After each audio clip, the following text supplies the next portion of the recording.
राधे राधे महाराज जी। महाराज जी, मैंने पढ़ा था कि ईश्वर प्राप्ति के लिए जीवित गुरु से दीक्षा लेना जरूरी होता है। बिना गुरु ईश्वर प्राप्ति संभव नहीं है। तो क्या सिर्फ नाम जप से ईश्वर प्राप्ति हो जाएगी बिना हाँ, गुरु से? नाम जप करो। नाम जप से गुरु की प्राप्ति होगी और गुरु प्रदत्त मंत्र और नाम से ईश्वर की प्राप्ति हो जाएगी। जब तक ईश्वर की भक्ति का बहुत हृदय में व्याकुलता नहीं आती तब तक गुरु की खोज नहीं होती। और जब ये लगता है मुझे इसी जन्म में भगवत प्राप्ति करनी, तो फिर मतलब बेचैनी आ जाएगी, गुरु के बिना बेचैनी आ जाएगी। किसका प्रश्न है? नामदेव जी महाराज जन्म से ही नाम जप करते थे, भगवान के प्रिय भक्त थे। तो गोरा कुम्हार के यहाँ सब संत बैठे थे, ज्ञानदेव, एकनाथ, बड़े सब नामदेव जी सब संत बैठे थे। तो एक थापी होती है जिससे मटकी ऐसे की जाती है। तो थापी को उठाया मुक्ताबाई ने और कहा कि चाचा ये किस काम में आती है? तो बोले मटकी कच्ची पक्की है, ये देखने काम में आती है। बोले अच्छा, ऐसे मारा, ऐसे सब संतों के। तो हंस दिए संत जन। और जब नामदेव जी के मारा तो उनका ये क्या है, संतों का अपमान करती हो, एकदम नाराज हो गए। बोले काका ये मटकी कच्ची है। तो सब संत फिर हंस दिए। सब संतों से कहा क्या हम कच्चे हैं? तो उनका हाँ आप कच्चे हो। क्यों कच्चे हैं? तो उनका आपने गुरु नहीं बनाया अभी तक। तो उनका गुरु बनाने की क्या जरूरत है? गुरु की आवश्यकता होती है भगवान को मिला देना। और नामदेव जी से स्वयं विट्ठल भगवान बातचीत करते थे। अब मंदिर गए और भगवान से कहा मैं कच्चा हूं। बोले हाँ कच्चे हो। और जब भगवान ने भी कह दिया कच्चे, तो उनका किस बात के कच्चे हैं? उनका गुरु नहीं बनाया। तो बोले गुरु की जरूरत होती है आपकी प्राप्ति कराने के लिए। जब आप प्राप्त हो गए तो गुरु की जरूरत क्या? बोले इसी बात के तुम कच्चे हो, पहले गुरु बनाओ फिर तुम्हें हम बताएंगे। तो उनका हम किसको गुरु बनाएं? भगवान से पूछा। तो भगवान ने कहा इस जंगल में विशोबा खेचर नाम के महापुरुष पड़े हुए हैं, जाओ उनको गुरु बना लो। वो जंगल में गए तो शिव जी के मंदिर में वो पड़े थे, बड़े विचित्र ढंग से पड़े थे। डेहरी पे सर रखे थे और शिवलिंग पर पैर रखे थे। तो उनका ये तो साधारण आस्तिक पुरुष भी नहीं है, इनको हम क्या गुरु बना ले? जो भगवान शंकर के ऊपर पैर रखे हैं और डेहरी पे सर रखे हैं, तो थोड़ी आस्तिकता होती तो शंकर जी पे पैर कौन रखता है? तो उनका ये पैर हटाओ शिव जी के ऊपर से। तो उनका बेटा जहां शिव जी ना हो वहां पैर रख दो। तो उन्होंने ऐसे पैर पकड़ा, इधर जीव ही किया तो वहां शिवलिंग प्रकट। जिधर करते तब उनको लगा ये तो सिद्ध पुरुष है, हम तो इनको ऐसा। तो चरणों में बैठ गए। उन्होंने कहा भगवान ने कहा आपको गुरु बनाने के लिए। तो उनका बेटा कोई कण ऐसा नहीं जहां भगवान ना हो, ये शिक्षा दी। अब उनके दिमाग, सिद्ध पुरुष के वचन दिमाग में बैठ गया। कोई कण ऐसा नहीं जहां भगवान न हो, कोई कण ऐसा नहीं जहां भगवान न हो। वे एक दिन रोटी पका रहे थे तो घी गर्म करने के लिए गए तो कुत्ता सब रोटी लेके भागा।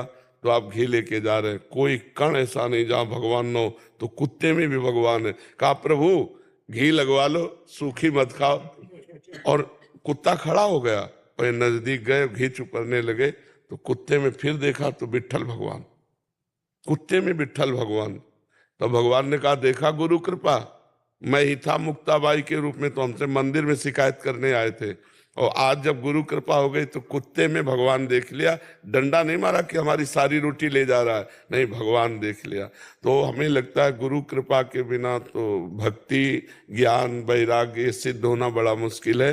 तो भगवान से प्रार्थना करें नाम जप करते हुए कि हमें गुरु की प्राप्ति कराओ। तो भगवान ही गुरु है, गुरु ही भगवान है, वो मिल जाएंगे।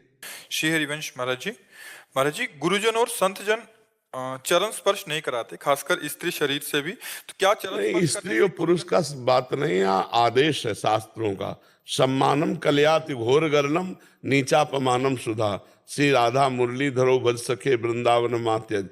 सम्मान को घोर विष के समान समझे। पैर पुजवाना अपना, ये उसी को अच्छा लगेगा जो देह अपने को मानता है। बात मानो, भजन करो तो तुम्हारा कल्याण हो जाएगा। पैर छूने से क्या हो?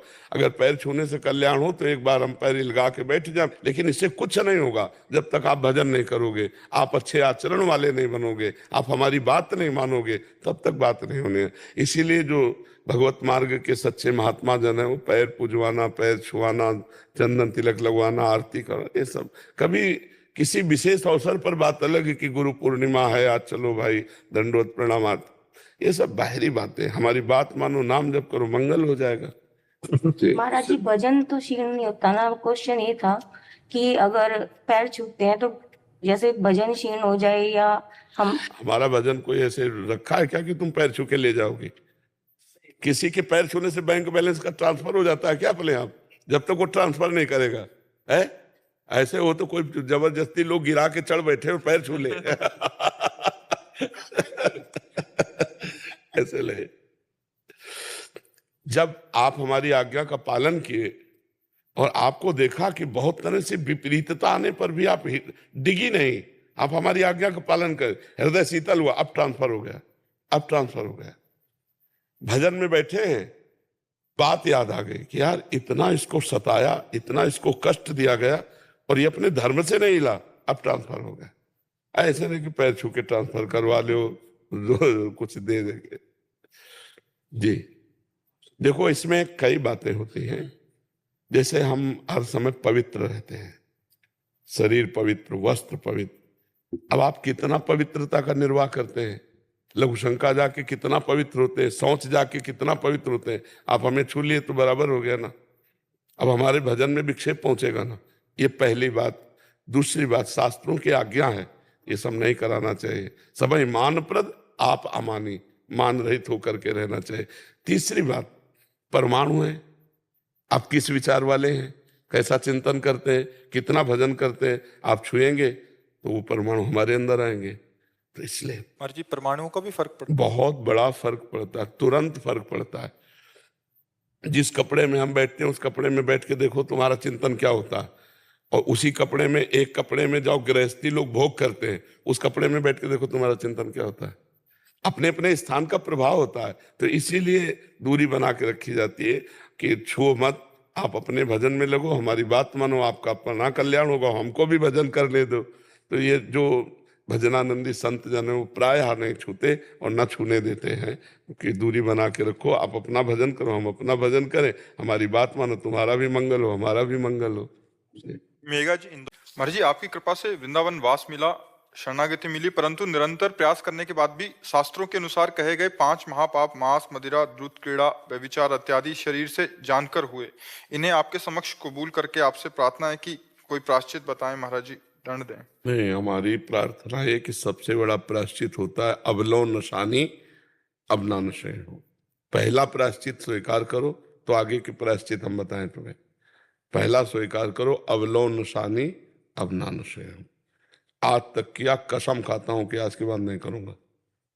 बोलो, आज के बाद नहीं करूंगा। अभी एक शब्द भूल गए।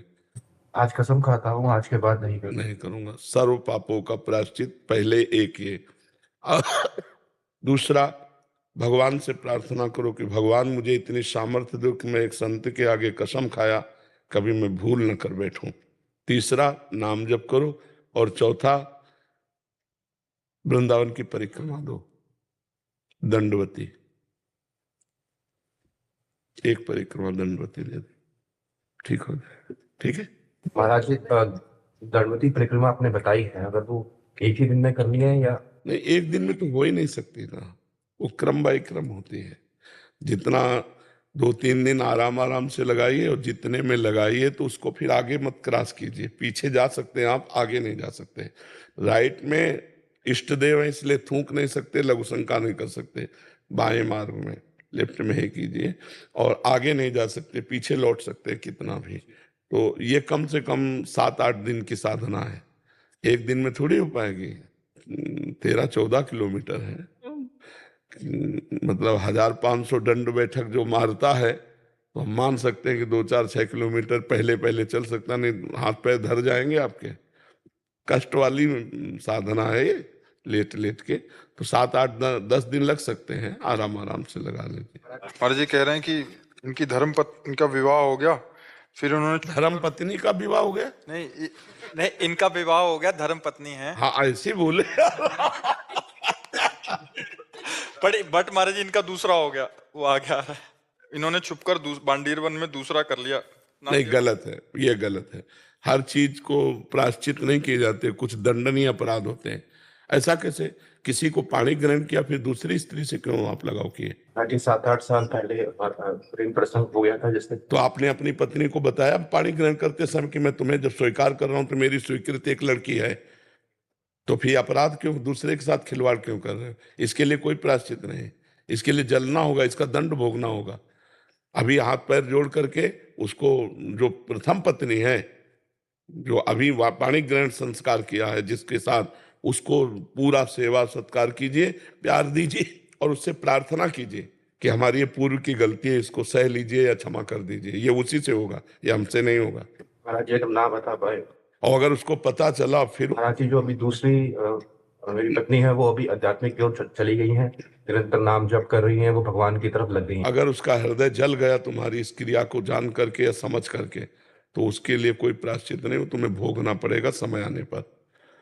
ये कैसा खिलवाड़ किया जाता है जिंदगी में? अगर पहले थी तो पाणी ग्रहण क्यों किया, क्यों किया? उसको स्पष्ट कह देती कि प्लीज मैं आपसे कुछ बात करना चाहता हूँ, मेरा प्रेम प्रसंग है, मैं आपको धोखे में नहीं डालूंगा, अब आपको करना है तो कर लीजिए।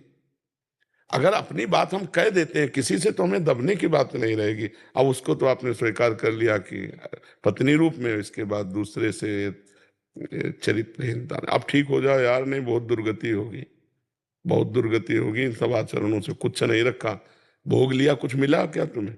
फिर क्या है ये? राधा। नमन शर्मा जी,